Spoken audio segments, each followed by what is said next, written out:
नमस्ते जी, कैसे हो आप सब। आशा करती हूँ कि आप सब भी बिल्कुल ठीक होंगे। प्लीज़ मेरे चैनल को लाइक और सब्सक्राइब कर लीजिए, जिससे आने वाली वीडियो आप सभी को मिलती रहे। तो आज मैंने आपके साथ शेयर की है ऊपर के जहाँ सोफे रखे हैं वहाँ की साफ़ सफाई, और जो किचन थी उसकी, और अपने रूम की। उसके बाद में फिर मैं आ गई थी नीचे। मैंने पशु थे जो वे नहला के अंदर बांधे थे, फिर मुझे धोने थे बहुत ही सारे कपड़े, क्योंकि 23 तारीख का ना मम्मी जी का हवन है, तो उसके लिए हम साफ़ सफाई में लगे हुए हैं। तो कभी नीचे वाले रूम की साफ़ सफाई, कभी बैठक की, कभी ऊपर जहाँ ऊपर बच्चे खेलते हैं वहाँ पर साफ़ सफाई, जहाँ पशु बनते हैं वहाँ पर साफ़ सफाई। बस डेली का ये साफ़ सफाई का काम लगा रहता है। तो क्योंकि इस मौसम में गेहूँ भी कट रहे हैं ना, तो उसकी वजह से भी ज़्यादा काम फैल रहा। तो आइए चलिए दिखाती हूँ मैं आपको कहाँ से कर रही हूँ शुरुआत। बच्चों के स्कूल जाने के बाद में फिर जहाँ पे सोफ़े रखे हुए हैं, मुझे आज में वहाँ पर सोफ़े की गद्दी झाड़नी है। जो इनके कवर हैं सारे ये भी धोने हैं, क्योंकि अगर हम गद्दी इन्हीं पर छोड़ देते हैं तो जो लकड़ी होती है उसमें नमी आकर दिमक लगने का बहुत ज़्यादा डर रहता है। तो यहाँ पर आप देख सकते हैं जो गद्दी कवर थे मैं झाड़ रही थी, एक दूसरे गद्दी पे मारने से इनमें से इतनी ज़्यादा धूल निकल रही थी, बहुत ज़्यादा। हर बार मैं ऐसे ही सफाई करती हूँ जब भी सफाई करती हूँ। अभी होली पे मैंने साफ़ सफाई की थी, तब भी मैंने ऐसे गद्दी झाड़ दी थी। तो अभी एक महीना भी नहीं हुआ है होली को, अभी भी आप देख सकते हैं जो सोफे हैं इनकी गद्दियों में से कितनी ज़्यादा धूल मिट्टी निकल रही है। क्योंकि हमारे यहाँ 23 तारीख को मम्मी जी का हवन है, इसलिए दोबारा फिर से हम साफ़ सफाई में लग गई हैं। तो पहले मैंने जो नीचे की बैठक थी और कमरा था वहाँ पे साफ़ सफाई की थी, जहाँ पशु बनते हैं, फिर मुझे वहाँ पर भी साफ़ सफाई करनी थी। तो आप देख सकते हैं जो सोफे हैं उन पर कितनी ज़्यादा धूल और मिट्टी जमी हुई है, क्योंकि जो हमारे घर के बाहर सड़क है वहाँ पर कुछ भी वाहन चलता है तो जो धूल मिट्टी होती है वो कहीं पर भी आकर बैठ जाती है। बहुत बारीक जो धूल मिट्टी होती है रण, तो हवाएं भी बहुत ज़्यादा चल रही थी। चाहे हम कितना ही डेली साफ़ सफाई का काम कर ले, उसके बावजूद भी धूल मिट्टी इतनी ज़्यादा सामान पर आकर बैठ जाती है और दूर से ही दिखाई देती है। तो यहाँ पर बस ये डेली का मॉर्निंग का रूटीन है। बच्चों के स्कूल जाने के बाद में सबसे पहले मैं जो गद्दी थी उन्हें झाड़ कर मैंने एक साइड में रख दिया था। उसके बाद में जो सोफे थे उन्हें दोनों साइड से उलट और पलट कर सारी जो लकड़ी थी उन्हें अच्छी तरह से रगड़ कर साफ कर दूंगी, और इन्हें कम से कम 3-4 घंटे के लिए ऐसे ही छोड़ देंगे। अगर हम इन्हें धूप नहीं लगाते हैं गद्दी के और जो लकड़ी होती है उनको, तो इनमें दीमक लगकर जो लकड़ी है वो भीग जाती है और टूटने का डर रहता है। तो मैं हर बार जब भी सोफे साफ करती हूँ तो इनकी गद्दियों को मैं बाहर छज्जे पर धूप में सुखा देती हूँ। जब सोफे कवर सूख जाते हैं उसके बाद ही फिर मैंने गद्दियों को इस पर लगाकर जो सोफे कवर है फिर मैं ढक देती हूँ। तो यहाँ पर जो सोफे के थे वे मैंने अच्छी तरह से, छोटे वाले सोफे जो थे वे साफ़ कर दिए हैं। तो उन पर भी जो पीछे की साइड होती है उन पर इतनी ज़्यादा धूल मिट्टी थी, बस पूछे ही मत। तो यहाँ पर आप देख सकते हैं जो लाइन है इन पर कितनी ज़्यादा धूल मिट्टी है। क्योंकि जब गेहूँ कटाई का सीज़न आता है उस सीज़न में हवाएं और आंधी तूफान इतने ज़्यादा आते हैं कि बहुत ही ज़्यादा, तो धूल मिट्टी होती है वो हवा के साथ में आकर बारीक जो छेद होते हैं उनमें से अंदर घुस जाती है, और जो लकड़ी का फर्नीचर होता है या कांच का उन पर अलग से ही दिखाई देती है, क्योंकि इनमें शाइनिंग होती है लकड़ी में।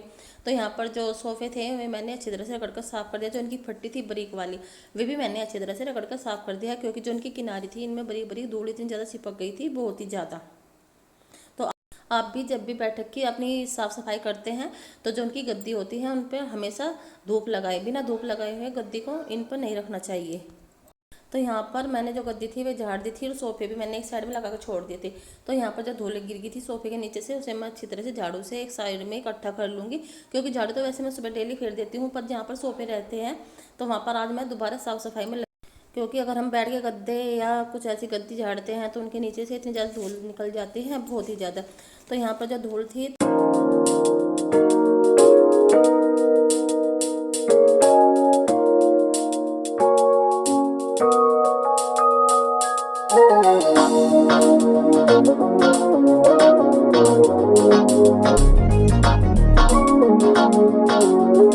तो यहाँ पर जो गद्दी मैंने एक साइड में रखी हुई थी खाट पर भी उठाकर मैंने सारी बाहर रख दी थी झाड़ू लगाने के बाद में, और पोछा लगाते हुए वो पोछा सूख गया था।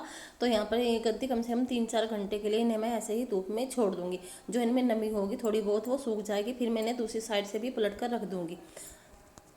क्योंकि कम से कम साल में 3-4 बार तो गद्दे का धूप लगानी चाहिए। जैसे हम बैठ के गद्दे सुखाते हैं ऐसे ही इन गद्दों को भी हमें ऐसे ही सुखाना चाहिए।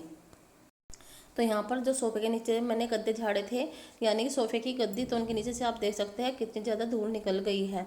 तो यहाँ पर मैं जब भी गद्दे झाड़ती हूँ तो उनमें से इतनी ज़्यादा धूल निकलती है, बहुत ही ज़्यादा। तो यहाँ पर लाइन में मैंने पाँचों जो सोफ़े गद्दी थी वे सुखा दी है। थोड़ी देर बाद आकर मैं बीच में फिर मैंने पलट दूँगी, तब ये दूसरी साइड से भी सूख जाएगी।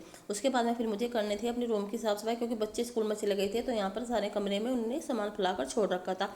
और आप देख सकते हैं जो तकिया थे वो बेड पर नहीं रखे हुए हैं, बेड के सिरहाने पर रखकर छोड़ रखे हैं बच्चों ने। तो यहाँ पर मैंने चादर झाड़ दी है और जो सामान उठाने का था कमरे में से वो उठा दिया था मैंने। फिर उसके बाद में जो कमरे की साफ़ सफाई थी वो मैंने करके छोड़ दी है। उसके बाद में फिर मुझे धोने थे बहुत ज़्यादा कपड़े। जो कपड़े धोने के थे वे मैंने सारे यहाँ पर एक जगह इकट्ठे कर दिए हैं। उसके बाद में फिर मुझे करनी थी किचन की साफ़ सफाई। बच्चों के स्कूल जाने के बाद में बस घर में ज़्यादा काम फैल जाता है, बहुत ही ज़्यादा। तो जो मैंने नाश्ता किया था सुबह, उसके बर्तन मैंने सिंक में रख दिए थे तो वे साफ़ कर दिए हैं। और जो किचन थी वो भी मैंने पूरी साफ़ कर छोड़ दी है, क्योंकि जब दोपहर को खाना बनाते हैं तो किचन बिल्कुल साफ़ मिलती है। तो उसके बाद में फिर मुझे जाना था नीचे, पशुओं को नहलाना था और जो कपड़े धोने थे वे भी मैंने खाट पर रख दिए थे। तो बीच में जब मैंने पशुओं को नहलाया था तभी मैंने जो कपड़े थे आधे वे मशीन में डाल दिए थे। तो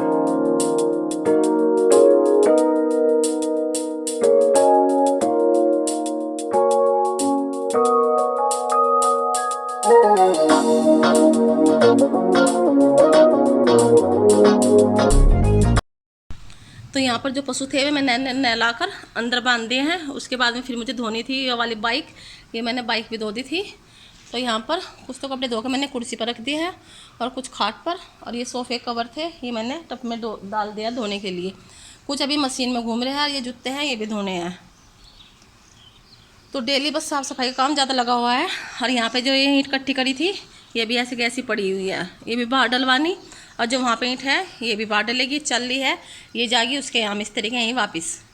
और जो खोर में सामान रखा हुआ है ये भी सब। तो यहाँ पर जो कपड़े धोने का मेरा काम था वो पूरा हो गया था। यहाँ पर जो कपड़े थे वो मैंने सारे इस वाली रस्सी पे सुखा दिए हैं। बड़े कपड़े, जो छोटे कपड़े थे वो मैंने दूसरी साइड में सुखा दिए थे, क्योंकि इतने ज़्यादा कपड़े थे कि दोनों घेर में, दोनों साइड में मैंने डबल रस्सी बांध रखी है। क्योंकि एक दिन अगर हम कपड़े नहीं धोते हैं तो अगले दिन बहुत ज़्यादा हो जाते हैं। तो कुछ वैसे भी घर की साफ़ सफाई ज़्यादा चल रही है तो कपड़े ज़्यादा होते हैं। तो यहाँ पर मैंने दोनों रस्सी पर कपड़े जो थे वो सुखा दिए हैं।